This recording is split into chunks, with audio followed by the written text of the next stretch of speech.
ഇന്ന് നമുക്ക് പഴങ്കഞ്ഞി കുടിക്കുന്ന ഒരു വീഡിയോ കണ്ടാലോ? തലേ ദിവസത്തെ ചോറ് മിച്ചം വന്നപ്പോൾ വീട്ടിലെ എല്ലാവർക്കും ഒരു പഴങ്കഞ്ഞി കുടിച്ചാലോ എന്നൊരു മോഹം വന്നു. അപ്പോൾ നമുക്ക് പഴങ്കഞ്ഞി കുടിച്ചിട്ട് വരാം. അതിനുവേണ്ടി കട്ട തൈര്, നാരങ്ങ അച്ചാർ, നെല്ലിക്ക അച്ചാർ, പുളിഞ്ചിക്ക അച്ചാർ, രസം, ചാള കരിവാട് പൊരിച്ചത്, നൊത്തോലി ചമ്മന്തി, മരിച്ചിനി, പുളിശ്ശേരി, അങ്ങനെ കുറേ ഐറ്റംസ് ഇവിടെ എടുത്തിട്ടുണ്ട്.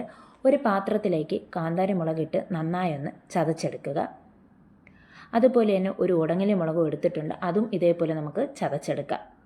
ഇനി നമുക്ക് രസം, പുളിശ്ശേരി,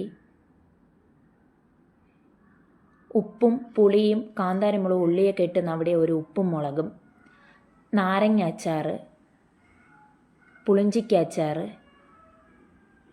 നെല്ലിക്ക അച്ചാർ, മരിച്ചിനി ഇളക്കിയത്, നല്ല കട്ട തൈര്, പാകത്തിന് ഉപ്പും കൂടെ ചേർത്ത് നന്നായൊന്ന് ഇളക്കി യോജിപ്പിക്കുക. അതിനുശേഷം നമ്മൾ തലേദിവസം വെള്ളം ചേർത്ത് വീത്തി വെച്ച പഴങ്കഞ്ഞിയും കൂടെ ചേർത്ത് എടുക്കുക. എല്ലാം കൂടെ നന്നായൊന്ന് മിക്സാക്കി എടുത്തിട്ടുണ്ട്. അടിപൊളി രുചിയാണ്. പഴങ്കഞ്ഞി ഇഷ്ടമില്ലാത്ത ആരും തന്നെ ഉണ്ടാവില്ല. അങ്ങനെ പഴങ്കഞ്ഞി ഇഷ്ടമുള്ളവരെല്ലാവരും കമൻറ്റ് ബോക്സിൽ വന്ന് കമൻറ്റ് ചെയ്യുക.